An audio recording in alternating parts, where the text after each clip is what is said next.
Hey, Seven Figure Builder family. This is Julie Baranek, host of the Seven Figure Builder Show, and I'm here with my friend Jamie Muffett. Hey, Jamie. Hey, Julie, thanks for having me. Of course, of course. And where in the world are you? I am in Bucks County, PA, just over the New Jersey border. That's where I grew up. Oh, really? So we may have to talk about that Oh, offline. But okay. yes, that's really funny. Yes, I know that area well. Yeah, we moved out of New York 2017, I believe, just before everything went haywire. And yeah, this area reminds me a lot of the UK in some respects, the sort of slightly rural, semi-rural nature of it. And yeah, we love it. We love it here. It's great. That's awesome. Yeah, I grew up in Berks, which is right next to Bucks. So yeah, Oh, yeah. I know your area well. Awesome. Yeah. Well, tell us a bit about your business for those that haven't had the pleasure to meet you yet. Well, I have sort of split brain kind of approach to my work. I'm a voice actor and I'm a podcast producer, and they, of course, are somewhat connected.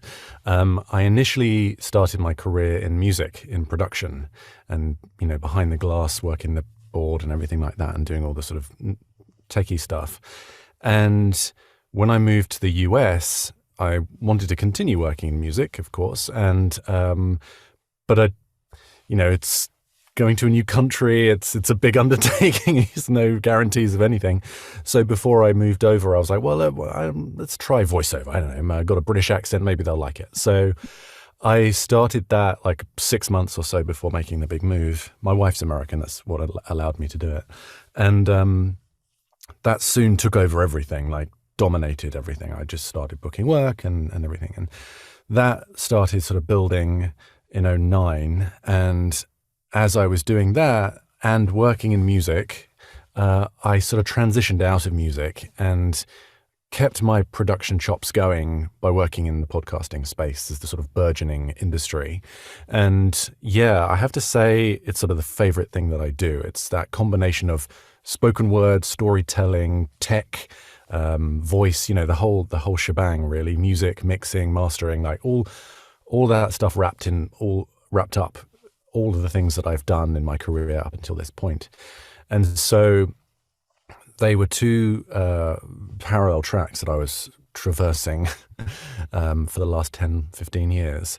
And at the beginning of this year, I sort of formalized my podcasting work into a company. So I launched RPS Audio, which is a production company, boutique production company, keeping it, relatively small and focused and tight, and mainly focused on business, education, and entertainment, because that's those areas that I've been working in a lot over the years. So that's where I'm right now, operating RPS and as a voice actor I love it. myself. I'm curious, over the past, we'll say 10 years, however long you've been in the podcasting space, how have you seen that evolve? Well, I mean, so much has changed. I mean, I was definitely an early adopter in terms of being a consumer. I was listening to podcasts in the UK before I moved over here. So it was like 2008 or something like that. And of course, I love spoken word things and music and so I was naturally drawn to the podcasting world. Not many people were doing it or consuming it at the time. But the on-demand nature of it sort of, in many ways sort of forged a path for Netflix and Amazon and all those kind of things in the video and film space and TV. But podcasting was doing it right from the start. So it was like radio, but on demand. And that's what I loved about it. And of course, it took a while to proliferate for everyone to realize, oh yeah, it's really cool. I can find this really, really niche thing that I'm super into. And there are people talking about it. And I can listen to it while I'm on my run or while I'm doing the washing up or driving to work. And so it is just, proliferated out to every walk of life. And now everyone listens to, most people listen to podcasts. At least they know what they are anyway these Right. days. And of course, yeah, the last 5+ years, it's become more corporatized, or at least there is a corporate element to it, which there didn't exist, beyond that. So there's that whole extra facet to it that companies are now realizing that, yeah, this is a fantastic way to communicate with people in a way that isn't like a 30-second ad on the Super Bowl, which we're recording this the day after the Super Bowl. So, it's just grown, I would say. That's the biggest thing. It's just grown. All the niche podcasts are still there, as we all know, but then it's also, there's these huge mega shows that attract millions of downloads, and, it's just a much bigger beast these days. Yeah, for sure. And it's been really cool to watch over the years, just how things have, transformed in the podcasting space. But Yeah. how do your clients use them? Like, what do you see now? As you said, it's become more corporatized, small, large businesses, right? But how do your clients use them? Well, it depends really what they're looking to get out of it, what their goals are. I mean, my probably longest term client is Backstage, and they are for the acting industry. Their publication is for the acting industry, and actors looking to get into the industry. So their goal is to reach those people and to educate them and give them advice and help them along their journey. So that's their goal, and we've been doing that for like 6 or 7 years or something. We put out over 200, maybe 300 podcasts at this point. And, that's their goal. But then I have a company that I'm working with now that works with DSPs, disability support professionals, who are wanting to entice people to their industry and encourage people that, this is really rewarding, meaningful work. It's not particularly well paid, but it's very, life affirming, so that's their goal. And then, of course, there are B2B type companies that are looking to talk about what they do in depth, and they know what it is that makes them special and what they do really, really well. But it's really hard to share that with the wider community or their peers or their customers or whoever it is. So podcasting allows them to really go into the weeds with what it is that they do in a way that is compelling and, reaches the people that they want to reach. It's not just scattershot, throw enough stuff at the wall and hope some of it sticks. It's really laser focused, targeting on the people they want to reach. And then, I wouldn't say selling to them, but literally just having a sort of one-way conversation with the listener, Yeah, absolutely. And how have you seen storytelling ties in with all of this? Well, in a way, it's all storytelling, and it's, as a listener, podcast listeners are very receptive as a rule, because oftentimes, as we all know, we're listening to a podcast while we're doing something mundane, right? So we're doing the washing up, or we're walking the dog, or whatever it is. And we're putting something on to be entertained, to learn something, or to, just feel like we're part of a community of something, or, connect our passion with other people. And so that story, if it's targeted correctly, has that ability to really connect in a deep way. And so, the story really depends on who it is that you're targeting and what it is that you're trying to say. And maybe it is just like, it's a funny podcast and people like laughing, right? So, people enjoy fun. So that's the story. Or it could be that your company or organization has an incredible backstory, or some of your staff members are really inspiring. They're doing some amazing things in a certain, sector or whatever it is. And then you're just having them share their experience and their expertise. And that's interesting. We all like watching documentaries, it's just an audio version of that. So the problem comes when podcasters just think that it's a medium just to get something out of it. They're just wanting to get rather than give.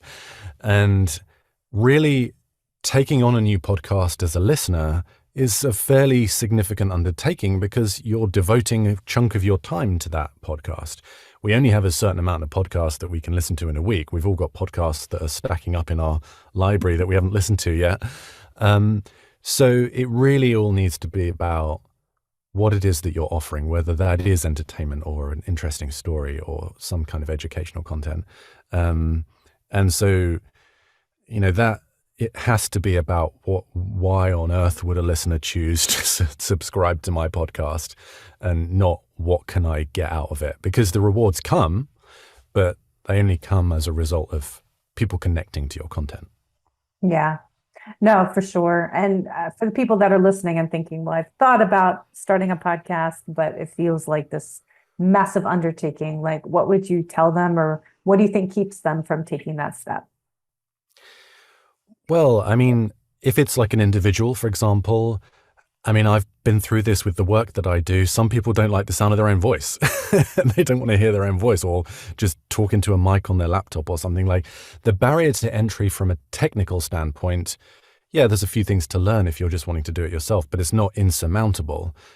From an emotional standpoint and from a confidence standpoint, that can often be a bigger hurdle, because it is a big deal. So thinking, oh, I've got something to say and the world needs to hear it. And, and then seeing that through to the end, getting that through and actually onto Spotify or iTunes or whatever. So that often is a bigger barrier than a technical hurdle. So, and the way that I overcame that in voiceover was just exposure therapy. Just had to do it a ton. So the good thing and the bad thing about podcasting is that there are like 400 million podcasts out there. Right. So it's hard to break through. So you can start somewhat anonymously and put something out in the world, and you might get 13 listeners, which is, it's fine. That's a good starting point. But it's not something where you're going to get a whole lot of negative feedback. And the way to overcome some of those barriers is just to do it. In a way, I wouldn't say that's necessarily if you're a big company and you've got a strategy and you got investment behind it. You just do it. It does take some planning, and you do want to have put your best foot forward. But if you're just an individual with a passion and you want to get into podcasting, I would say you have to just sort of start somewhere and putting something out and refining the process. And you can always delete it later. That's it's fine. But exposure therapy often is the best way to overcome those self-imposed restrictions. Yeah. I would say the best and worst thing both when you're starting is nobody's listening. Yeah, exactly. Yeah. Just It give it becomes a a shot. problem quickly enough, but it's nice when you first start. Yeah. Right, exactly. And what are some ways in your experience that you found to work smarter, not harder in doing podcasting? Because it's an investment, time-wise, energy-wise, right? Yeah, I mean, it depends really where your struggles are, I think. I mean, for me, as hosting a podcast can be a little, particularly when you're interviewing people, there's a lot to consider. Like your brain's firing a lot. You're thinking, what's my next question? Like, what's the time?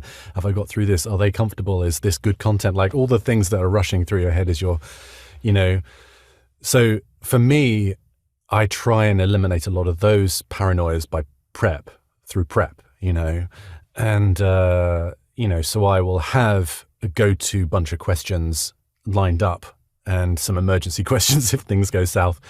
And I will keep notes while I'm going, and I might scribble something down if there's something that I wanted to remind myself of and go, oh, I meant to say that earlier. Or they say something particularly like a little nugget that I want to pick up on later. So for me, prep is a real important part of the process. Show notes are a big pain in the ass. I don't know what you feel about it, but it's kind of hard. But these days, you can get a transcript of your podcast in like 30 seconds on Descript or a service like that.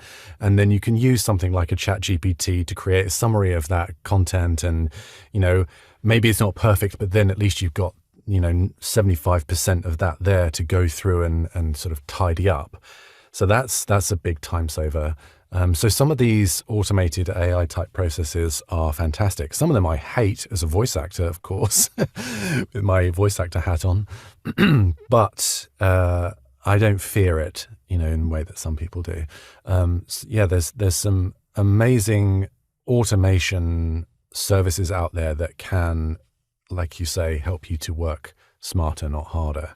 And, oftentimes if you put a little prep in to the interview and make the interview that much better, it saves you time after having to edit and tidy up and, sort of try and make something out of a disaster. Yeah. Exactly. No, and I'm glad I'm not the only one that follows those same formats. I do the same thing of my list of questions that all this is organic, right? But I have my emergency questions if I need them, and taking my own notes and, just kind of to jog my brain so that I don't lose my train of thought. So yeah, no, I love those tips. Was that something that you figured out over time, or did you have someone tell you that? No, I'm a huge systems automation. Like that's just where my brain is, right? So when I started my podcast, it took off overnight. I put like a post out on Facebook in a podcasting group and I put out the post, I went to bed expecting literally nothing. And I woke up the next day and I had like 100 people raise their hand and say, I want to be on your show. I'm like, oh, okay. Yeah. I guess I got to do this now, right? I need to do something, right? So I like to do it once and then be able to repeat it over and over. So that was just where my brain said, I need a list of questions that I can work with, and then I can tailor it down from there. And when I first started, I would actually send them ahead of time, like so people, because I thought from the other side, I would like to be able to prepare. But as I got more experienced in it, it's like, nah, organic actually feels a lot better to me than a preset list of questions. So at this point, as you know, it's fully organic, and I have just a couple key questions that I ask. Yeah.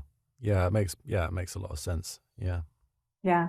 And you mentioned AI. I'm curious on your thoughts on that, of course, but from the voice actor perspective, what do you see? And I know there's been lots of churn in the Hollywood world with this, but what are your thoughts on it?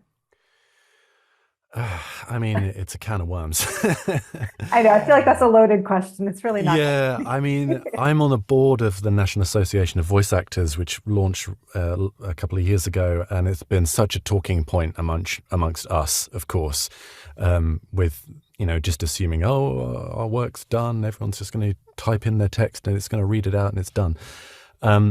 Well, it turns out that's not the case because, in certain use cases, I mean, if you want to fix a little flub or, it doesn't know, if you don't care about the quality of the voice or the performance, if you're just doing some kind of onboarding video for a, like, I don't know, paper company or something, no one's really caring about the performance all that much. They just want to say they've gone through this course and clicked yes at the end of it. That kind of work that was some bread and butter work for a lot of voice actors has pretty much gone away, a lot of e-learning, that kind of thing. But that's just the nature of progress, right? That's just how it is. But anything that involves personality or a human connection, that works just as strong as ever. If anything, people have realized the value of a human taking on that role, and bringing their humanity to the project and their creativity, because sometimes words on a page are one thing, but then when you say it out loud and the voice actor can bring something to it, it can bring something that the writer didn't even foresee, So, you watch TV commercials and there's a reason why some really connect and others don't, because, they've had one person do it over another or whatever. But humans are always going to be able to compete when it comes to being human.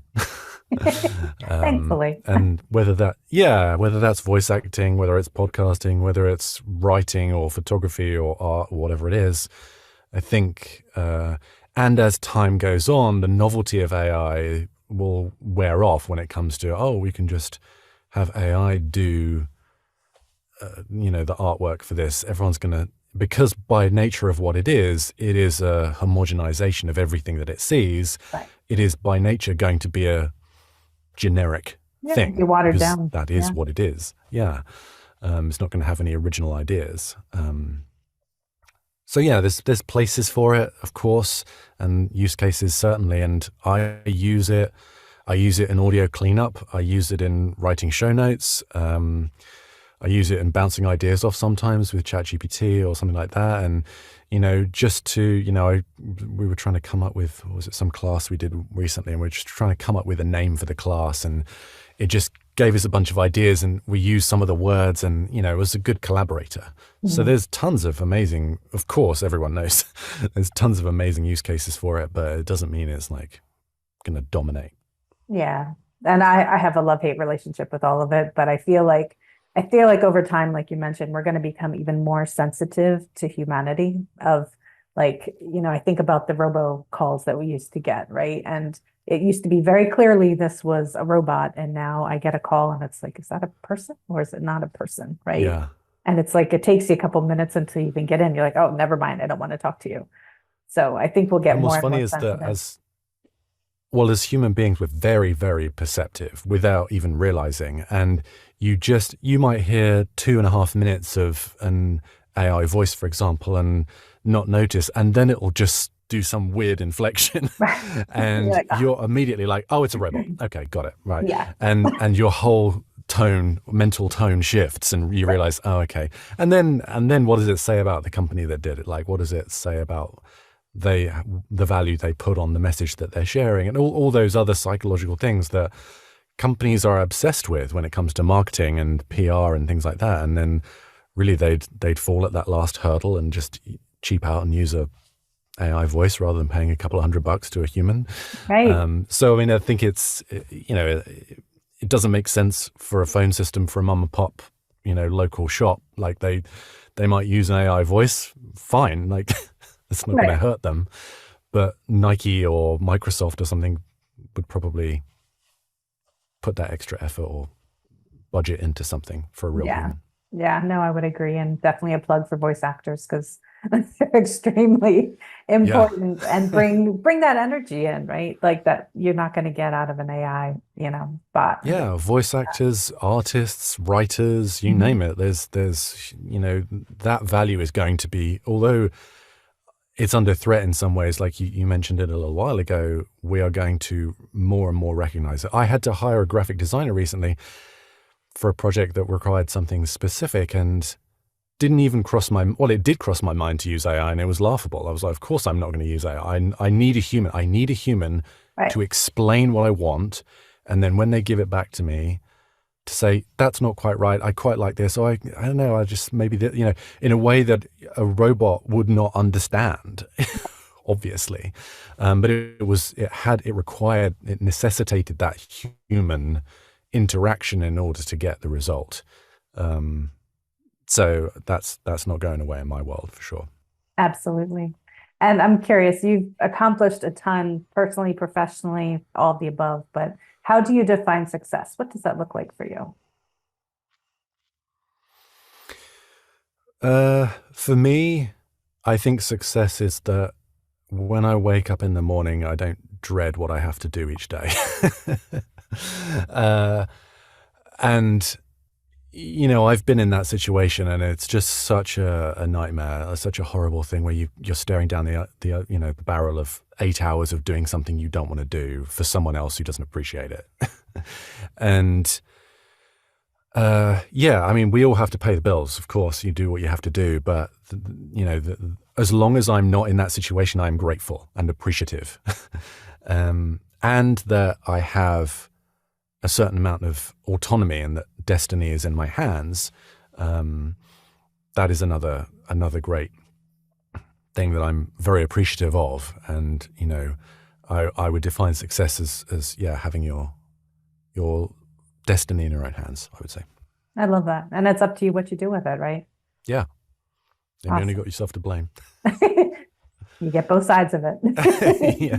Success or failure, exactly. Yeah. And if you had the attention of the whole world for 5 minutes, what would you tell them?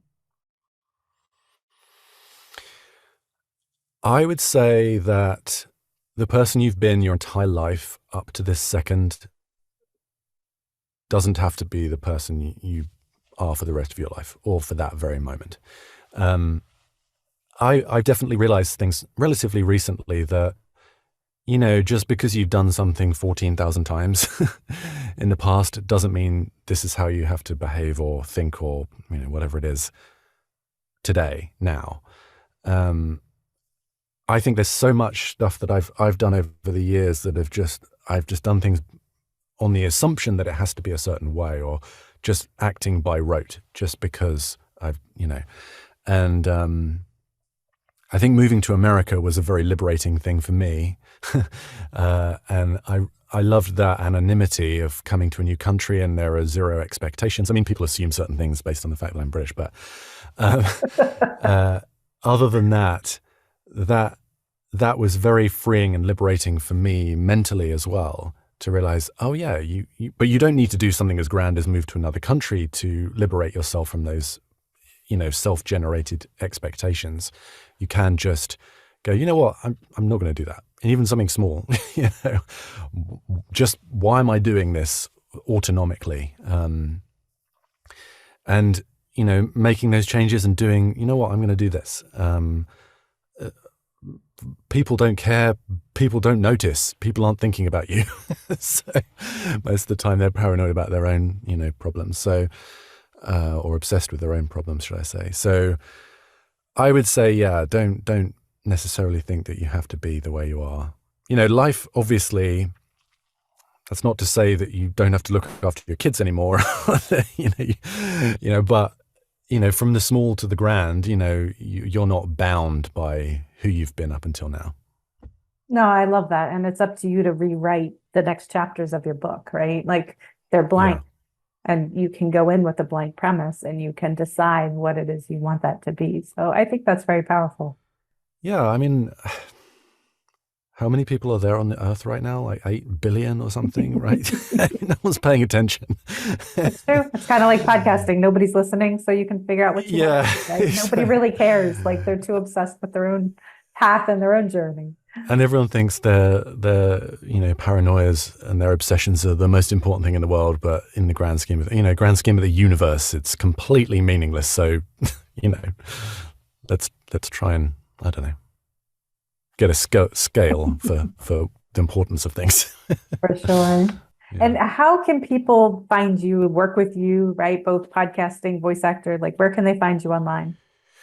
Well, for podcasting, you can go to rps-audio.com. That's the website. And I can help people launch and grow their podcasts. And for me, you can just find me, Jamie Muffett, on social media. For voiceover, it's jamiemuffittvo.com. But yeah, I'm about 2 F's, 2 T's in Muffett. That's what people slip up on often. Muffett. Awesome. Well, thank you, Jamie. I appreciate you being on today. It's my pleasure. Thanks for having me.